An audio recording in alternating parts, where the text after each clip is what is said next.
तर आवड्या आता आपण आलेलो आहोत तुळशीबागेत. तुळशीबाग गर्दीचं ठिकाण, प्रचंड गर्दीचं ठिकाण.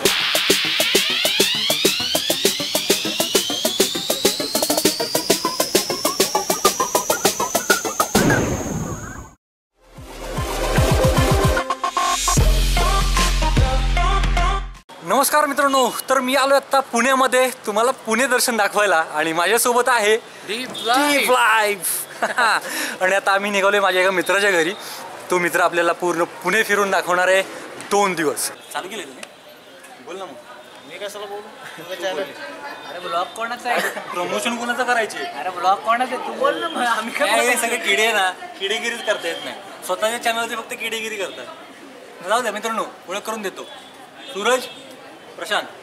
तर मराठी किडा नावाचा आमचा एक चॅनल आहे. काय त्यांना माहीत असेल, त्यांच्यासाठी थँक गॉड की तुम्हाला माहिती आहे. आणि ज्यांना माहीत नाही, तुम्हाला अजूनही माहीत नाही, काय संस्कार नाही आहेत तुमच्यावर.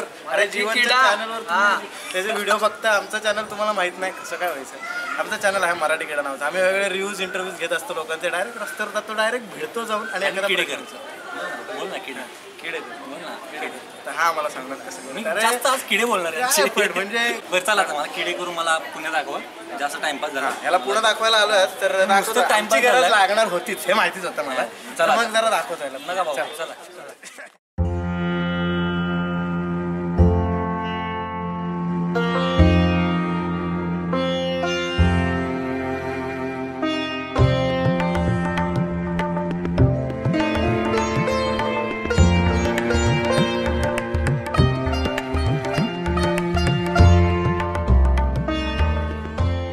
सूरज, हा बोल ना. काय दाखवत होता मग?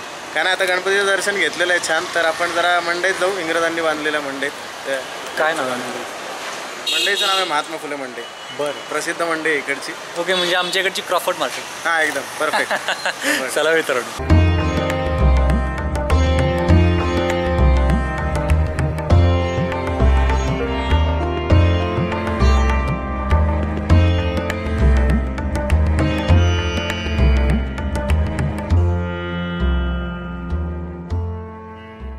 मगाशी आपण नवीन मंडईमध्ये होतो. आत्ता जे आपण आलेलो आहोत ते जुन्या मंडईमध्ये आलेलो आहोत. इकडे जर का आपण बघितलं, समोर कांदे बटाटे असं सगळीकडे विकत आहेतच. शिवाय असं पूर्ण जर का प्रदक्षिणा घातली तर एका ठिकाणी कांदे बटाटे असं त्रिकोणात, पलीकडच्या त्रिकोणात तुम्हाला नारळ, असं प्रत्येकाचं एक कंपार्टमेंट दिसेल.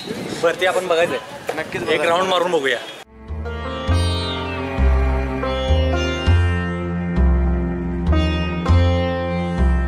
मित्रांनो, या मंडईचं वैशिष्ट्य काय तुम्हाला थोडक्यात सांगतो. आता बघा, अशा प्रकारची जी मंडई ती आशियामध्ये पहिलीच मंडई आहे. म्हणजे पाकिस्तानमध्ये तरी होती, पण आता ती अस्तित्वात नाही आहे. ही जी जागा आहे ती बसायची आहे आणि इथे असा माल डिस्प्ले केला जातो. आणि ही जी खालची जागा आहे ती आहे गोडाऊन. म्हणजे हा जो माल आहे तो तिथे ठेवला जातो आणि मग तिथून मग जर इथला संपल्यानंतर तो पुढे बाहेर काढला जातो. सो ही एक विशिष्ट प्रकारची बांधणी आहे या मंडईची. समोर लोकमान्यांचा पुतळा आहे. मानाचा कोणतेही गणपती जेव्हा निघतात, जसं की कसबा गणपती पुण्यातला पहिला गणपती आहे मानाचा, तर सुरुवातीला लोकमान्यांच्या पुतळ्याला हार घातला जातो आणि नंतर ते लक्ष्मी रोडवरनं मिरवणुका सुरू होतात.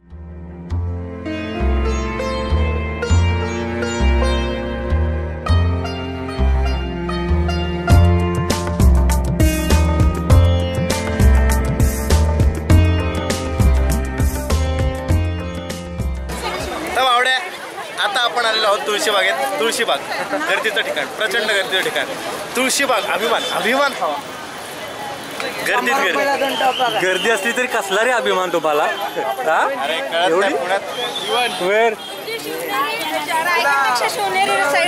आई शपथ, काय नाव तुमचं? मुक्ता निजामपूर. अरे बापरे, थँक्यू. असे बघत राहा आणि सगळ्यांना सांगा. थँक्यू. आई शपथ. ब्लॉग करतानाच मित्रांनो आपले सबस्क्रायबर भेटलेले आहेत. Hats off. अरे हा महत्वाचं तुळशीबाग राहिली ना. मुख्य व्यापारी तुळशीबागेतलं जे मेन दुकान आहे, पहिलंच दुकान जिथलं तुळशीबाग सुरू होते, जास्त लाईन सुरू होते तुळशीबागेची. ते आमचे मित्र मुकुंदराव, हे आपल्याला थोडी तुळशीबागेची माहिती पण सांगतील आणि पटकन तुळशीबाग फिरवतील. चला मुकुंदराव, आमच्याकडे का जीवन म्हणजे इकडे पुरुष एका स्त्रीला वैतागलेला असतो लग्न केल्यानंतर, पण इथे बायका दिसतील, फक्त बायका. कारण इकडे सगळं बायकांची गर्दी, प्रचंड गर्दी असते आणि प्रत्येक दुकानात इकडे गर्दी असते. ही झाली आत्ताची माहिती आधुनिक, पण थोडी ऐतिहासिक माहिती आहे तुळशीबागेला, ते मुकुंदराव आपल्याला सांगतील. नमस्कार. हे तुळशीबाग बघितलं तर 300-350 वर्षापूर्वीचे आहे. इथं पेशवेकालीन राम मंदिर आपण आज बघितलं तर राम मंदिर आणि पेशव्यांचे जे खाजगी सरदार होते आपले तुळशीबागवाले म्हणून नारो आप्पाजी खिरे, त्यांनी तुळशीबाग वसवले. आणि पूर्वी इथं बघितलं तर आपण तुळशीची खूप झाडं असल्यामुळे त्याला तुळशीबाग हे नाव पडलं आणि कालांतराने मग इथं ही बाजारपेठ सर्वात पुण्यातली मोठी बाजारपेठ म्हणून ओळखली जाते.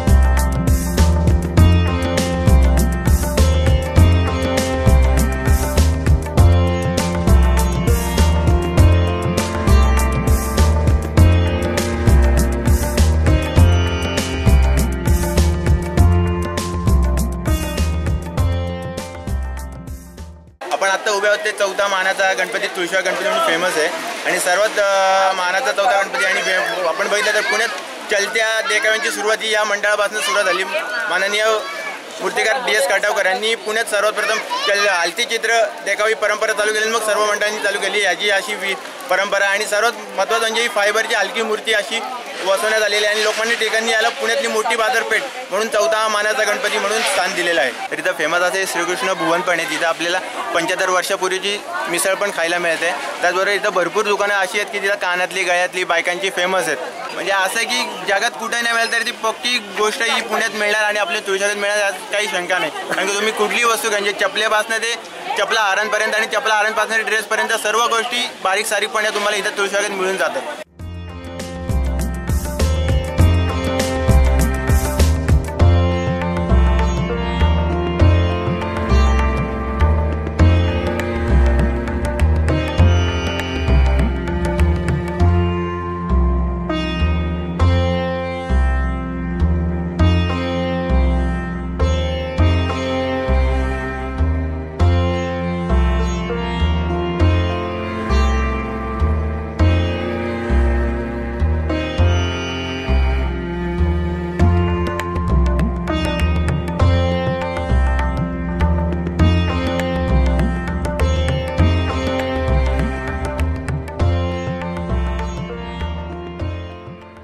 आता आपण आहोत पुण्यातल्या प्रसिद्ध सुप्रसिद्ध अशा तुळशीबाग राम मंदिरात आणि आपण हे राम मंदिराचा इतिहास जाणून घेणार आहोत. 1761 साली पुण्याचे पेशवे होते. पेशव्यांचे सरसुभेदार नारो आप्पाजी तुळशीबाग आले म्हणजेच उर्फ खिरे यांनी राम मंदिर 1761 साली बांधलं. आणि पूर्वी या आपण परिसरात बघितलं तर पूर्वी खूप तुळशीची झाडं होती त्यामुळे याला तुळशीबाग असं नाव पडलं. आणि आपण बघितलं तर माझ्या डाव्या साईडला बघितलं तर नगरखाना आहे. तो पेशवेकालीन आहे आणि त्या पेशव्यांच्या काळापासून आजही तो त्रिकाळ इथं चौघडा इथं वाजवला जातो. आणि आपण बघितलं तर इथली रामनवमी म्हणजे 9 दिवस जो चालणारा उत्सव आहे तो एवढा फेमस असतो की जगभरातनं लोक या रामनवमी उत्सवासाठी येतात आणि रामाच्या पालखीसाठी येत असतात.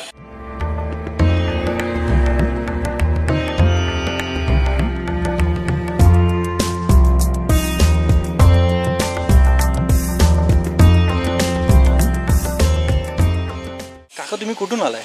मी वारजे माळवाडी कोथरूड. एवढं लांबून तुम्ही इथे आलाय? गेली 25 वर्ष मी इथे येतो. अरे बापरे. म्हणजे तुम्ही इथे आल्यानंतर आता ध्यानस्थ होता? शांत वाटतं. शांत. शांत. पुण्याच्या एवढ्या गर्दीमध्ये सुद्धा. मित्रांनो आम्ही आता निघालोय पर्वतीला. मीटअप आहे माझा. म्हणजे आता सगळेजण आम्ही निघालो तिकडे.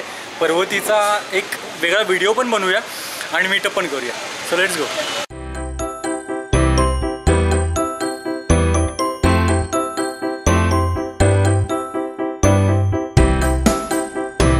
फायनली पोचलो आपण आता टेकडीच्या पायथ्याला. टेकडी खूप उंच नाही वाटत आहे. नाही ना? खूप उंच नाही आहे पण चढायला खूप अशी तिरकी आहे त्यामुळे दम फार लागतो. तिरकी पायऱ्या आहेत. पायऱ्या दम काय लागायचं? त्या पण पायऱ्या अशी आहेत बघ. तिरक्या पायऱ्या. अरे यार माझी व्हिडिओज बघा तुम्ही. व्हिडिओज अशा आहेत अशा. कळलं काय? हां तर आता बघूया लवकर कोण पळतंय वरती. चला Deepu what about fitness? Come on.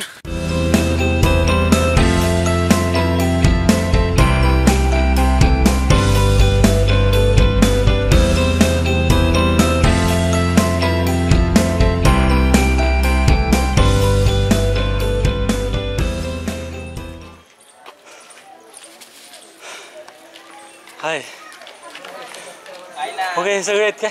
नमस्कार मित्रांनो, मी आहे आत्ता पर्वतीवरती आणि माझ्यासोबत आहेत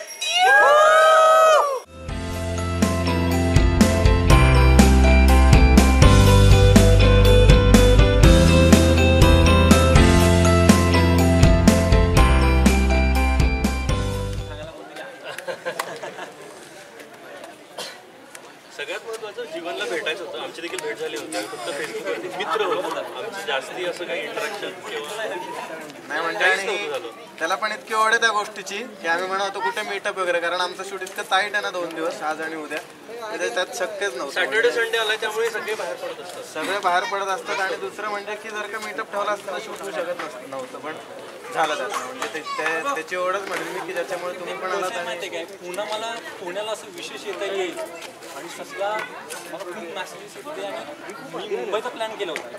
मी ज्ञानराज काळे जीवनचा सबस्क्रायबर आहे, जुना सबस्क्रायबर आहे. तर मला जीवनला गिफ्ट द्यायची खूप दिवसापासून इच्छा होती, पण काही फ्रेम्स असतील किंवा बाकी काही गोष्टी असतील त्या 1-2 महिने वापरेल किंवा संपून जाईल, कुठे हरवल काय असं होईल असं मला वाटत होतं. म्हणून मग मी विचार केला की अशी गोष्ट जी कायमस्वरूपी इमॉर्टल टिकली पाहिजे. तर ते विचार असतात एकमेकांना, आपण विचारांची जी देवाणघेवाण करतो ती कधीच संपत नाही. म्हणून मी जीवनला एक बुक देतो आहे. हे मॅनेजमेंटचं बुक आहे की जीवन याच्यातून खूप काही मॅनेजमेंट स्किल्स शिकू शकतो. नामदेवराव जाधव यांचं बुक आहे, शिवाजी द मॅनेजमेंट गुरु नावाचं. सुपर्ब मित्रांनो. आणि कोणाचं बुक दिलं बघितलं काय? जबरदस्त मित्रा, खरंच जबरदस्त वाटलं. थँक्यू मित्रांनो. निघालो होतो आम्ही खायला प्यायला पुण्यातलं स्पेशल. काय माहित नाही आता मला काय दाखवतो. त्यात काय सगळं स्पेशल आहे, खाशील ते स्पेशल आहे. आणि मेन ठिकाणी राहणार नाही मी, तुला कशाला टेन्शन नाही. मेन म्हणजे त्याची पण काय तुम्ही ठेवत नाही यार. क्युरिओसिटी राहिली पाहिजे माणसाच्या मनात, त्यामुळे सगळ्यात आधी सांगितलं तर मजा नाही ना. बाकी काय बघूया काय देतात आहे. मुंबईपेक्षा तर काय एवढं खास नसणार आहे. कॉन्फिडन्सची मला क्यू येते कधी कधी ते, यामुळे. नाही कॉन्फिडन्स नाही आहे, ती रियालिटी आहे. ओके चला पुण्यात काय होणार. पुण्यात जाऊ दे रे, तुम्हाला नाही कळणार रे ते. नाही मग तुम्ही एक्सप्लेन करा ना. एक्सप्लेन मी काय एक्सप्लेन करायचं, कुठली गोष्ट सांग, काय एक्सप्लेन करू. का बरं तुम्हाला एवढा अभिमान काय? अभिमान म्हणजे आमच्याकडे सगळं मुबलक योग्य आणि काय म्हणतात चविष्ट पदार्थ मिळतात. कारण मुंबईसारखे म्हणजे खूप तिखट खाल्लं म्हणजे भारी असा घाणेरडा कन्सेप्ट आमच्याकडे नाही. त्या पदार्थाला काहीतरी चव पाहिजे, मग ते ठिकाण आणि तो पदार्थ फेमस होतो. होय, मग आमच्याकडे चव नाही असं म्हणायचे काय? 100%. अरे मिसळपेक्षा वडापाव कधी पण वरचढ आहे. अरे पण वडापाव पुण्यातला असेल तर ठीक आहे, मुंबईतला वडापाव म्हणजे काय जागोजागी मिळतो. आणि वडापाव हा मुंबईचाच, पुण्याची ती मिसळ. कळलं काय? की शोध कुठे लागलेला असला तरी चव कुठे जास्त चांगली आहे त्या ठिकाणच मेन असतं ना शेवटी. बर तेच मी बोललोय तुला, चव कळाली पाहिजे मला, मग मी सांगेन. चव कळेल. आता तुमच्या मुंबईला मस्तनी मिळते का? नाही मिळत. बरं बाकी सगळं सोडा हो, आपण नाव आहे फक्त. चितळ्यांच्या भाकरवाड्या मिळतात का? मला नाहीच मिळू शकत. नाही ना, पण आम्हाला नकोच आहे, ती क्वालिटीच नाही आहे ना मुंबईमध्ये. नकोच आहे आम्हाला भाकरवड्या. करतो तो वडापाववर. बरं वडापाव हा पदार्थ पण असं आहे की पूर्ण भारतीय पण नाही. आता मिसळ कसं, कोण म्हणलं भारतीय नाहीये? कोण म्हणलं नाही? हा तर ओरिजिनल महाराष्ट्राचा आहे. मुळात पाव हा पदार्थच भारताचा नाही. आणि वडापाव हा एवढा फेमस आहे, जग प्रसिद्ध आहे मिसळपेक्षा. सो तुम्ही मिसळ आता साईडला ठेवाच.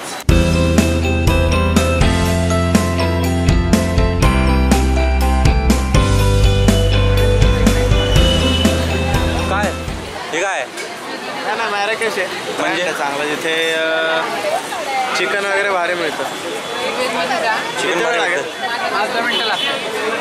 5-10 मिनिटात भेटेल. काय ना त्याला बाप पण समोर ती कमान दिसते ना, तिथे फर्ग्युसन कॉलेज आहे. स्वातंत्र्यवीर सावरकर तिकडे शिकून गेलेले आहेत, तिकडच्या हॉस्टेलमध्ये राहिलेले आहेत. फर्ग्युसन रोड म्हणतात त्याला, फर्ग्युसन कॉलेजचे इथे असल्यामुळे एकदम हायफाय रोड, पॉश, भारी भारी हॉटेल, महागडी हॉटेल. आणि आपल्या हरकचं कामच नाही गरीबाचं, सगळे हायफाय ड्यूड लोक. मग आता जेवायला कुठे चाललो? जेवायला आपण चाललो तिकडे समोर मॅरेकेश जे आहे तिकडे चाललो, कारण आता तू आलायस आणि आमचं मन पण मोठे म्हणलं महागड्या हॉटेल. मित्रांनो हा घेऊन आलाय कुठल्या तरी मॅरेकेश नावाच्या हॉटेलमध्ये. तेच ते काय ते. अरे मराठी तरी नावं ठेवाय रे, मराठी तरी नावं ठेवाय रे. आमच्यासारखे आम्ही मराठी आहोत, आम्हाला मराठी नावं चालतात. So FC road Fergusson college आहे समोरच, तिथेच हे हॉटेल आहे. तर तिथे आलोय बघू कसं चांगलं. फर्ग्युसन कॉलेज म्हणजे असं अभिमान वगैरे आम्ही राहिलो नाही ना. आणि फर्ग्युसन रोड सुद्धा आहे. अरे पण ठीक आहे ना, अभिमान हवा पण तो पुणेकरांना, आम्ही मुंबईकर आहोत. ठीक आहे, मी तेच बोलतोय. सो मित्रांनो आपण नंतरच बघूया नक्की काय टेस्ट आहे, नक्की काय एवढी हवा खातात ही लोक.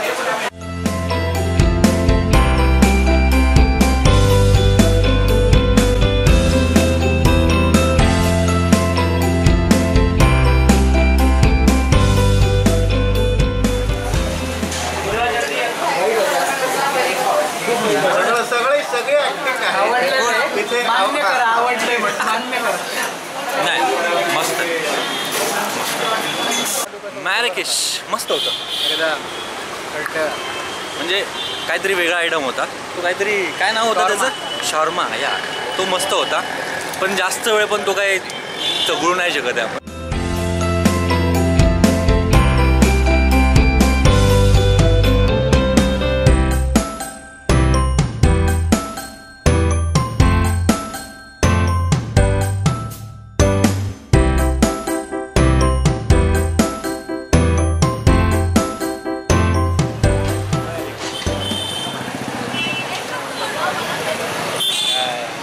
काय सांग काय. सुजाता मस्तानी आहे. आता तुम्ही म्हणाल बाजीरावची मस्तानी होती, मग आम्हाला पण तशी मस्तानी मिळणार का? नाही, मस्तानी घ्या मग कळेल. तर आता आम्ही आलोय सुजाता मस्तानीच्या इथे आईस्क्रीम खायला. काहीतरी स्पेशल आहे बोलतात पुण्यातलं हे, आणि पुण्यातली सगळी लोक इथे येतात, म्हणजे ज्यांना खायची ते. अगदी मोठ्या मोठ्या 4 चाकी गाडी घेऊन येतात इथे, लावतात, खातात आणि घरी पळतात. गर्दी जर बघायची असेल तुम्हाला, ही बघा गर्दी. आणली का मस्तानी? जेवण भाऊ हे काय तुम्हाला मस्तानी, मँगो मस्तानी सुजाताची फेमस. कोणकोणते फ्लेवर्स आणलेत? आता मी पिस्ता आणलाय, मँगो आणलाय आणि हा कुठला आहे, रोज आणलाय. रोज बघू.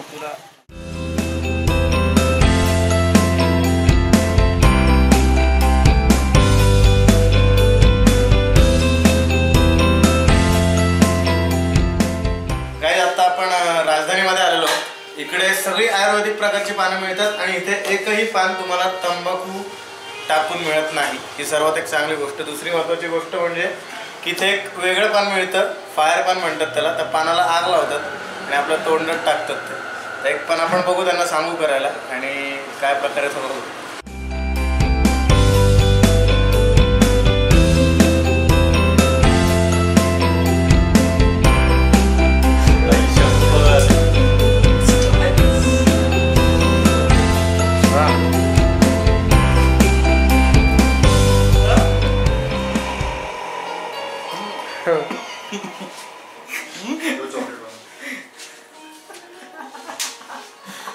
कसं वाटतं बाबा?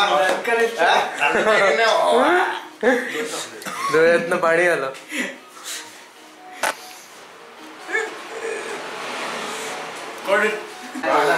ऑसम, जबरदस्त.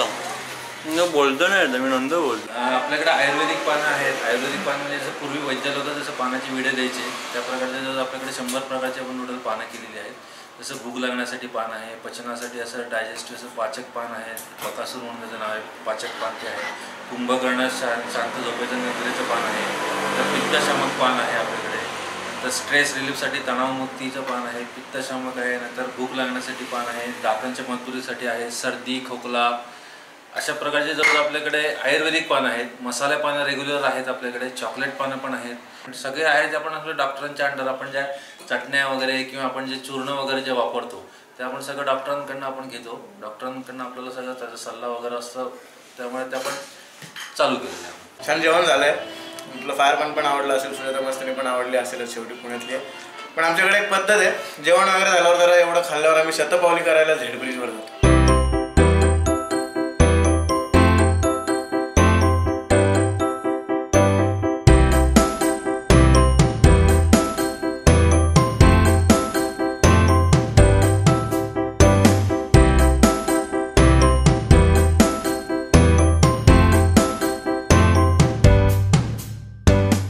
बघ मित्रा, आता तर खूप उशीर झाला पण तरी पण आपण या झेड ब्रिज नावाच्या ठिकाणी आलेलो. एकदम निवांत ठिकाण आहे. इथे 4 व्हीलरला बंदी आहे, 2 व्हीलरच फक्त येऊ शकते. पलीकडे याच्या अजून एक जुना पूल आहे झेड ब्रिजच्या त्या साईडला, जो आता इथून तर दिसू शकत नाही आहे.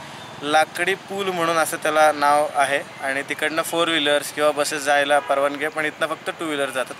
हा झेड आकाराचा असल्यामुळे याला झेड ब्रिज असं म्हणतात.